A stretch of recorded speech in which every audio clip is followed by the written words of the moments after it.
SC Bhim army और अन्य दलों के द्वारा, सामाजिक दलों के द्वारा सरकार का विरोध हो रहा है। यह जुलूस प्रदर्शन भी हो रहा है। पूरे बेतिया में शांतिपूर्ण आंदोलन हो रहा है और भारत बंद की बात हो रही है। बेतिया में भी बंदी का असर दिख रहा है। इस बंदी का कारण क्या है? आप क्यों भारत को आज बंद कर रहे हैं? बंदी का कारण होने का आपको पता है जहाँ तक कि जो सुप्रीम कोर्ट के फैसले आए हैं, जो SC/ST का जो आरक्षण है उनको 3 पार्ट में या फिर जितने भी पार्ट में क्रीमी लेयर उसमें लागू करने की बात कही जा रही है। लेकिन एक बात हमको आप बताइए, क्या सुप्रीम कोर्ट का काम क्या है? या सुप्रीम कोर्ट का काम क्या है कि उनका दोष निर्दोष न्याय अन्यायपूर्ण में उसमें अंतर ये करना ताकि सजा दिया जा सके दोषी। ये काम है कि आप देश का शासन कैसे चलेगा वो तय कीजिएगा। सुप्रीम कोर्ट का अधिकार है मामलों में हस्तक्षेप कर सकते हैं। कुछ मामलों में हस्तक्षेप करने का मतलब क्या है? सुझाव दे सकती है, लागू नहीं कर सकती। लागू करने के लिए आपको कहाँ जाना पड़ेगा? संसद क्या करना पड़ेगा? राष्ट्रपति के पास वो जाना पड़ेगा। और क्या करना पड़ेगा? संसद में जाने के बाद आपको बहुमत के तौर पे उसको बिल को पास कराना पड़ेगा, पारित करना पड़ेगा, तब जाके आप चाह रहे हैं कि ऊपर से दब देना मार दें, दब देना लागू करा दें। कहाँ से होगा? मतलब यह आपका विरोध सुप्रीम कोर्ट के खिलाफ है। सुप्रीम कोर्ट के फैसले के खिलाफ है और वो भी उस जज के खिलाफ, उन जजों के खिलाफ जो SC/ST के आरक्षण के विरुद्ध में काम कर रहे हैं। संविधान खत्म करने की, संवैधानिक पद पे बैठ के उसके गरिमा को रौंदने का काम कर रहे हैं और खत्म करने का काम रहे, उन लोगों के विरोध हम लोग कर रहे हैं। आप इस जो आरक्षण की बात कर रहे हैं, क्या आरक्षण के सहयोग से आपके समाज के लोगों का कल्याण होता है? आज देखिए सबसे पहला उस पे हमला करने का वजह क्या है? आरक्षण के बदौलत OBC SC/ST के लोग जब बड़े पदों पे जा रहे हैं, IAS ऑफिसर बन रहे हैं, बड़े बड़े पदाधिकारी बन रहे हैं, तो जो माइंडसेट है, जो वादी माइंडसेट के लोग हैं, जो कुंठित मानसिकता के लोग हैं, उनको दिक्कत होता है उनको सलाम सर बोलने में, प्रणाम करने में। ये उसी के बदौलत यही जो उनकी जो अंदर जो पिचोट रहा है ना, उसी के बदौलत ये साम दाम दंड भेंट करके जजों को, जज भी कौन है इसमें? कौन है जज? OBC का तो एक भी नहीं है, एक मुश्किल से एक SC का है, बाकी कौन है आप बताइए? आप वो भी जानते हो कौन है?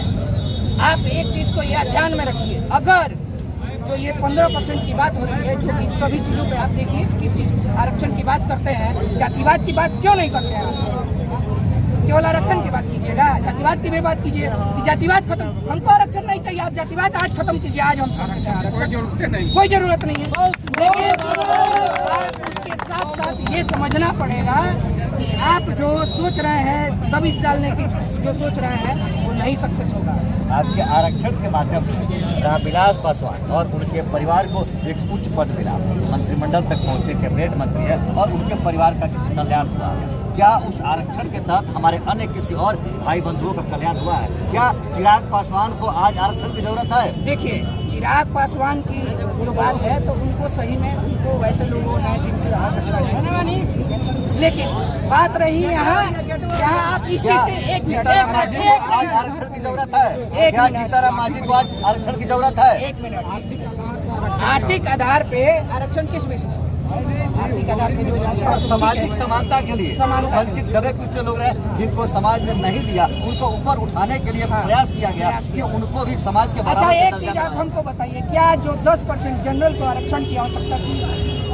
आर्थिक आधार पर अगर थी, किस आधार पर? 8 लाख का बाउंड्री लाइन तय कराइएगा और बाकी लोगों का 5 लाख का तय कराइएगा, तब आर्थिक आधार पर कंपेयर कीजिएगा। कैसे होगा? 10% जब आपको करना था तो 5 लाख के बेसिस पे न करते हैं। और जब आप देख रहे हैं, मतलब इस चीज को स्वीकार आप कर रहे हैं कि अगर आर्थिक आधार पर कर दिया जाए 5 लाख तक? नहीं, एकदम आप इस चीज को समझिए। पहले आर्थिक आधार पे आपको, हम एक चीज को ध्यान से आप चीज को समझिए।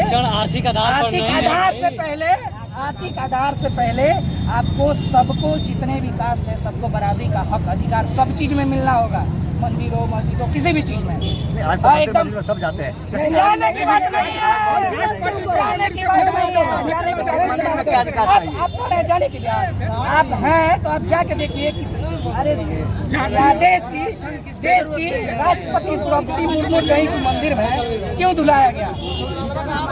जीतन राम मांझी गए थे, क्यों धुलाया गया? लालू प्रसाद गए थे, तो क्यों धुलाया गया? अखिलेश यादव गए थे, क्यों धुलाया गया? ये क्या दर्शाता है? ये मानसिकता क्या दर्शाता है? कुंठित मानसिकता वाले हैं जो शोषण करना जानते हैं केवल। उनके दिमाग में आज पूर्वजों तक आज तक देख लीजिए इतिहास रहा है कि कभी भी उनके अंदर समान जो कानून व्यवस्था है, जो समान तरीके से अधिकार देने की बात नहीं है उनके अंदर जन्म से वो हकमारी का अदा करते रहते हैं, जन्म से वो हक मारते हैं दूसरों का। आज का आपका यह प्रदर्शन, क्या आपको लगता है कि आपकी मांग को ऊपर तक पहुंचाएगा? एकदम ये सफल नहीं, पूर्ण रूप से सफल है।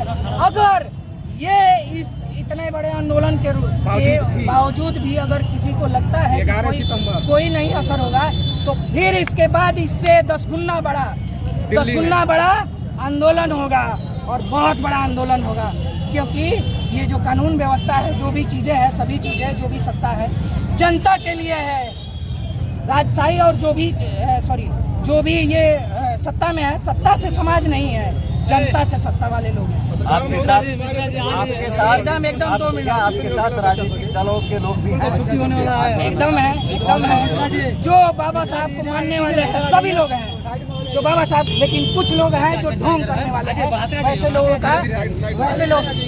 लोगों का आज चेहरा जो है एकदम साफ हो रहा है कि जाते हैं बाबा साहब का पैर धोते हैं, पूछते हैं, प्रणाम करते हैं। लेकिन आज देखिए, जब हक आती है, हक की बात होती है, दलित महादलित ओबीसी की, तो आज वो नहीं दिख रहा है। तो वैसे लोगों का पर्दाफाश हो रहा है।